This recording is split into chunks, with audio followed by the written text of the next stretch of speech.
오늘은 시편 80편을 묵상하면서 주여 다시 회복시키소서라고 하는 말씀의 제목으로 은혜를 받고자 합니다.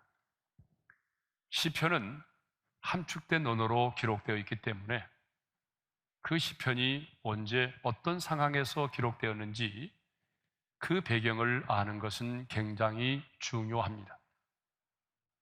시편 80편은요, 북이스라엘이 아수르에 의해서 멸망을 당하였던 시대적 상황을 배경으로 하고 있습니다.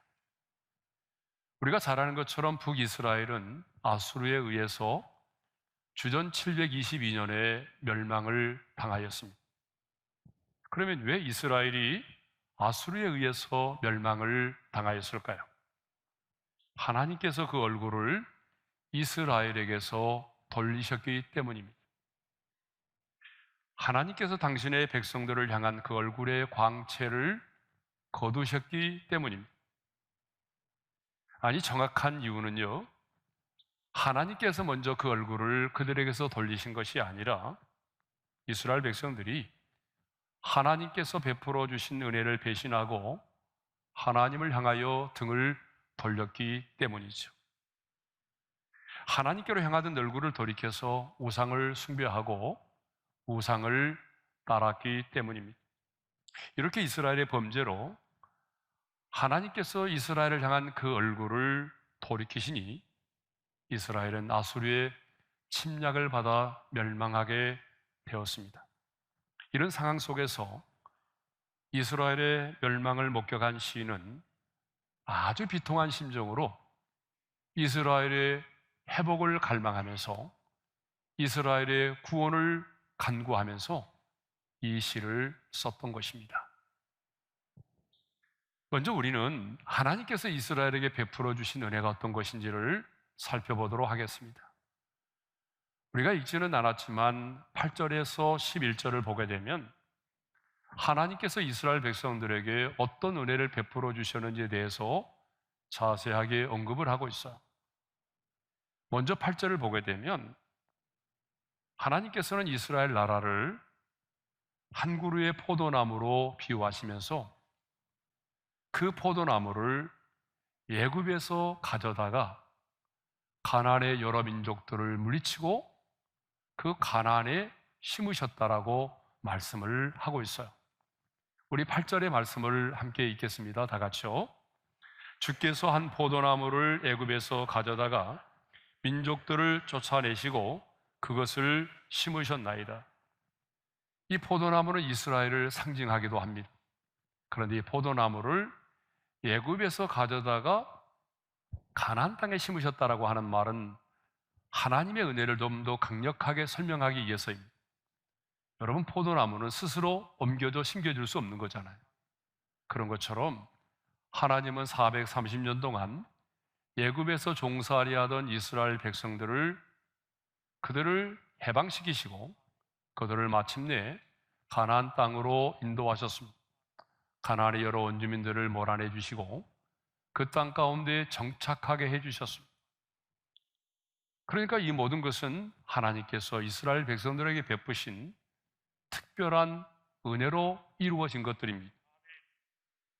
그런데 이렇게 영화와 번영을 누리게 되자 이스라엘 백성들은요, 타락하기 시작을 했습니다. 서서히 하나님을 떠나기 시작을 했어요. 하나님의 얼굴을 구하지 않고 가나안의 여러 우상들을 섬기면서 이제는 우상을 따라 섬기게 되었습니다. 그러자 하나님께서 어느 날 그 이스라엘의 담을 호시기 시작을 했어요. 자, 우리 12절의 말씀인데요, 함께 읽어볼까요? 다 같이요. 주께서 어찌하여 그 담을 호시사 길을 지나가는 모든 이들이 그것을 따게 하셨나이까? 여기서 담은요, 하나님께서 지켜주셨던 이스라엘의 국경선을 말합니다. 하나님께서 그 담을 호셨대요. 그 담을 헐게 되니까 어떤 일이 벌어졌을까요? 자, 13절의 말씀을 우리 한번 읽겠습니다. 다 같이요. 숲속의 멧돼지들이 상해하며 들짐승들이 먹나이다. 그동안 하나님이 지켜주시던 그 이스라엘의 담을 하나님이 헐어버리시니까 멧돼지들이 달려들어서 그 포도 열매를 짓밟고 들짐승들이 그 포도나무 열매를 먹게 되었다라고 말하죠. 자, 여기 나오는 멧돼지, 들짐승은 누구를 말할까요? 지금 이스라엘을 점령한, 이스라엘을 침략한 아수르를 말한 거예요. 이렇게 아수르라고 하는 나라가 쳐들어와서 어떻게 했어요? 이스라엘 백성들을 짓밟고 또 좋은 것들은 가져가고 또 사람들을 포로로 잡아갔다는 거죠. 자, 6절에 보게 되면 하나님께서 이스라엘의 담을 허시자 이제는 이방 민족들에게 비웃음과 조롱거리가 되었다는 말씀이 나와요. 자, 우리 6절의 말씀을 함께 읽겠습니다. 다 같이요. 우리를 우리 이웃에게 다툼거리가 되게 하시니 우리 원수들이 서로 비웃나이다. 자, 주변의 나라들이요, 이스라엘 나라를 놔두고 서로 먹겠다라고 다투기 시작했다는 거예요. 그리고 이스라엘을 침략한 사람들이 야, 너희들은 하나님의 택한 선민이요, 또 우리는 할례받은 사람이라고 큰소리 치더니 야, 꼴 좋네 라고 하면서 비아냥거리며 비웃고 조롱하더라는 얘기입니다. 이렇게 한 시대에 부귀와 영화를 누렸던 이스라엘이 이제는 하나님을 알지 못하는 사람들에게 짓밟힘을 당하게 되고 비웃음과 조롱거리가 된 것입니다. 그런데 이런 번연과 타락의 패턴은요, 성경 속에서 무수히 많이 찾아볼 수가 있어요. 여러분 그러잖아요. 하나님이 은혜를 주시면, 하나님이 복을 주시면 이렇게 번영을 누리고 영화를 누리게 되다가도 어느 한순간에 그들이 또 하나님과 멀어지게 되면 또 타락하게 되고, 그래서 이 번영과 타락의 패턴, 근데 여러분 이 번영과 타락의 패턴이요, 성경 속에만 있는 게 아니에요. 인류의 역사 속에도 이 패턴은 계속되고 있습니다. 여러분 인류 역사를 보게 되면 복음이 들어가는 곳마다 어떤 일이 벌어집니까? 복음만 들어가서 사람들이 거듭나는 것으로 끝나는 것이 아니라 복음이 들어가는 곳에는 반드시 번영의 역사도 함께 일어났어요. 이 복음이 들어가게 되면 반드시 번영의 역사가 일어나고 인권이 신장되어지고 자유민주주의가 꽃을 피우게 되어 있습니다. 이것은 역사가 증명하고 있어요. 그런데 놀랍게도, 정말 놀랍게도 이렇게 복음이 들어가서 번영과 영화를 누리게 되면 그 번영과 영화를 누리게 된 그 시간 속도만큼 사람들은 타락하기 시작한다는 거예요. 여러분 유럽이 그러했고 미국이 그렇습니다. 여러분 대한민국도 마찬가지입니다. 여러분 우리 대한민국도 정말 복음이 이 땅에 들어와서 사람들에게 증거되기 전까지는 정말 가난한 나라였고 소망이 보이지 않은 그런 나라였어. 그런데 이렇게 번영과 영화를 누리게 되자 사람들은 이제 교회를 떠나기 시작한다는 거예요. 하나님 없이도 살 수 있다며 하나님의 얼굴을 구하지 않고 있다는 거죠. 예? 이런 번영과 영화의 축복 속에 자라난 우리의 다음 세대들, 청소년들, 우리 대학생들은요, 이제는 기독교인이 3%도 안 될 정도로 위존도 종족이 되어가고 있습니다. 교회는 이제 세상의 사람들로부터 비난의 대상이 되어가고 기독교인들은 비웃음의 대상이 되어가고 있습니다. 그렇다면 지금 우리는 지금의 이 상황을 그냥 바라만 보고 있어야 될까요? 아니면 번영과 타락은 반복되는 역사의 흐름이라면서 체념하면서 그것을 받아만 들여야 될까요? 아닙니다. 우리가 정말 하나님의 사람이라면 우리는 다시 이 땅의 회복을 위하여, 침체된 한국교회가 다시 일어설 수 있기를 위하여, 이 땅 가운데 하나님의 나라가 회복되기를 위하여 간절히 기도해야 합니다. 오늘 본문도 보게 되면 이 시인도 이스라엘의 회복을 갈망하며 기도하고 있습니다. 그런데 누구에게 기도했습니까? 요셉을 양떼같이 인도하시는 이스라엘의 목자에게 기도했어요. 우리 1절 상반절의 말씀을 함께 읽겠습니다. 다 같이요. 요셉을 양떼같이 인도하시는 이스라엘의 목자여, 귀를 기울이소서. 왜 이 시인은 지금 하나님께 기도하면서 요셉을 양떼같이 인도하시는 이스라엘의 목자라고 불렀을까요? 여기서 요셉은 북이스라엘을 지칭하는 표현입니다. 왜 이스라엘 목자라고 불렀을까요? 그것은 하나님과 이스라엘 백성들과의 관계가 목자와 양의 관계임을 알고 있었기 때문입니다. 우리가 늘 설교했던 것처럼 성경을 보게 되면 하나님은 선한 목자이시고 이스라엘 백성들, 그를 따르는 하나님의 사람들은 그의 기르시는 양입니다. 성경은 하나님과 우리와의 관계를 목자와 양의 관계로 설명하고 있어요. 왜 그럴까요? 양은 목자의 음성을 들어야 하고 목자의 도움이 아니고는 살아갈 수가 없기 때문입니다. 그러면 시인은 지금 이스라엘의 회복을 갈망하며 기도하는데, 이스라엘의 회복을 위하여 기도하면서 왜 기도의 대상을 이스라엘의 목자라고 불렀을까요? 그것은 자신들의 지학을 좀 더 분명하게 고백하기 위해서입니다. 하나님, 우리는 양으로서 목자의 음성을 들어야 되고 목자의 도움이 아니고는 살아갈 수 없는데, 우리가 어느 순간에 목자의 음성을 듣지도 않았고 목자 없이도 스스로 살 수 있다는 교만한 생각을 가지고 있다가 이렇게 멸망을 하게 되었다는 것입니다. 목자의 인도하심과 보호하심이 없이는 살아갈 수 없는데, 목자의 음성을 듣지 않고 스스로 살아갈 수 있다는 그 교만한 생각을 가지고 있다가 이 아수르라고 하는 사자에게 잡혀 죽게 되었다는 거예요. 그러니까 자신들의 죄악이 무엇인가를 분명히 하기 위해서 이렇게 이스라엘의 목자라고 부르면서 기도를 드리고 있는 것입니다. 그러면 이 시인이 기도했던 내용이 뭘까요? 자, 오늘 보면 7절의 말씀을 다시 한번 읽겠습니다. 다 같이요. 만군의 하나님이여 우리를 회복하여 주시고 주의 얼굴에 광채를 비추사 우리가 구원을 얻게 하소서. 이 신이 이스라엘의 목자에게 간절히 기도했던 기도의 내용은 우리를 회복해 달라는 것입니다. 우리 민족을 회복시켜 달라는 거예요. 근데 누구에게 말합니까? 만군의 하나님. 만군의 하나님은 천군 천사를 거느리시는 하나님이니까 천군 천사를 거느리신 하나님이요, 그 천군 천사를 동원하셔서 우리의 민족을 회복시켜 주시고 우리를 구원해 달라는 거야. 근데 여러분, 이 시편 80편을 보게 되면 3절과 7절과 19절의 내용이 같습니다. 반복해서 나오는데 7절에서는 우리를 회복해 달라고 말하지만 3절과 19절에서는 우리를 돌이켜 달라고 말하고 있어요.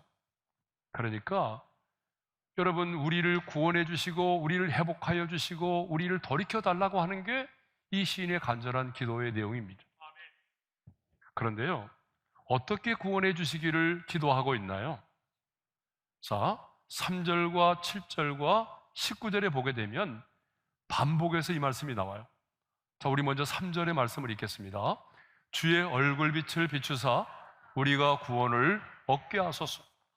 7절 하반절의 말씀을 읽겠어요. 주의 얼굴의 광채를 비추사 우리가 구원을 얻게 하소서. 19절 하반절의 말씀을 읽겠어요. 주의 얼굴의 광채를 우리에게 비추소서 우리가 구원을 얻으리이다. 그럼 반복해서 나오는 말씀이 뭐예요? 주의 얼굴의 광채를 비추어 주셔서 우리를 구원해 달라는 거죠.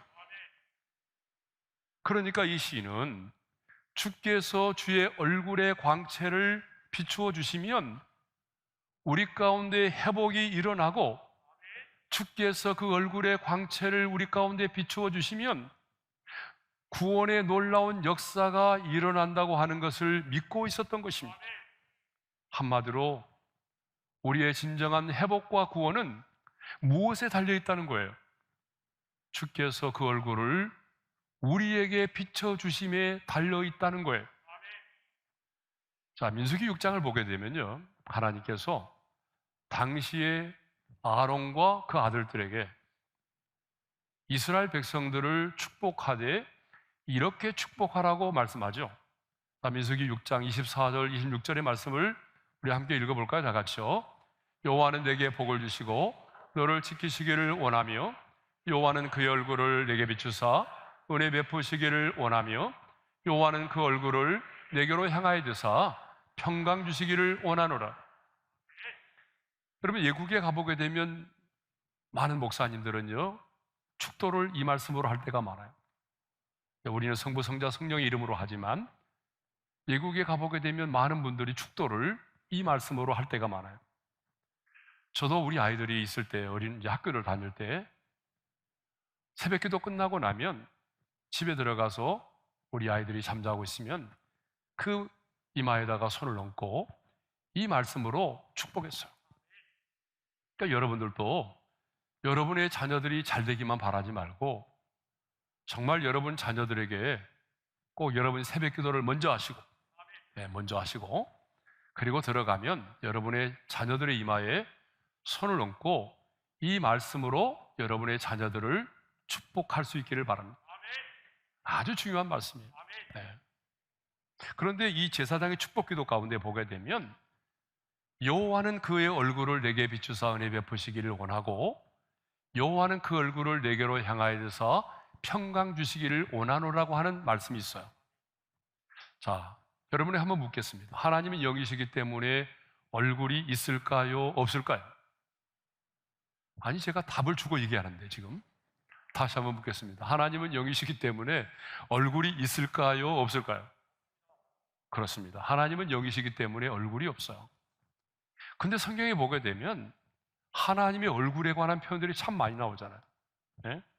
그러니까 하나님은 영이시기 때문에 얼굴이 없지만 의인화돼서 그렇게 표현한 거죠. 그러니까 하나님의 얼굴은 하나님의 성품과 하나님의 전 인격을 상징하는 것입니다.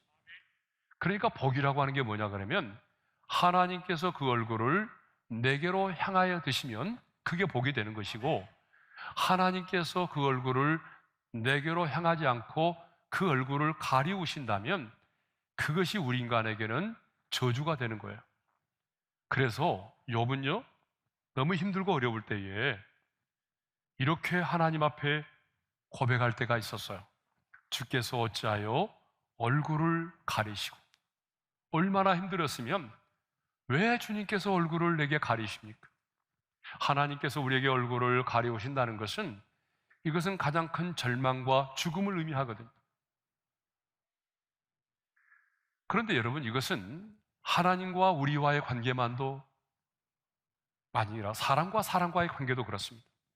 사람과 사람과의 관계도 내가 누군가를 사랑하는 사람이고 좋아하면 어때요? 친근하면 자꾸 쳐다보게 되죠. 얼굴을 마주치게 되고. 그러나 부담스러운 사람은 얼굴 쳐다보기가 싫어요. 예민하고 싶어요. 부부끼리도 여러분 좀 싸움을 하게 되면 등을 돌리잖아요. 그죠? 등 돌리고 자는 사람 많죠? 사람과 사람과의 관계도 그렇습니다. 그런데 하나님도 우리가 하나님을 불신하고 거역하면 그 사람에게서 얼굴을 하나님이 가리우십니다. 얼굴을 돌리십니다. 그러므로 하나님께서 오늘 우리를 향하여 얼굴을 드신다고 하는 것은 하나님의 놀라운 사랑과 관심을 말하는 겁니다. 그러니까 하나님 당신의 얼굴을 내게로 향하여 드사, 이 말은 하나님의 놀라운 사랑과 관심을 내게 보여달라는 거예요. 그러면 그 얼굴의 빛을 내게 비춰달라는 게 뭐예요? 그 얼굴의 광채를 비춘다라고 하는 말은 이보다 더 나간 말입니다. 강력한 하나님의 임재를 말하는 거예요. 근데 오늘 본문 1절에 보게 되면 이 시인은 그룹 사이에 좌정하신 이여 빛을 비추소서라고 말하잖아요.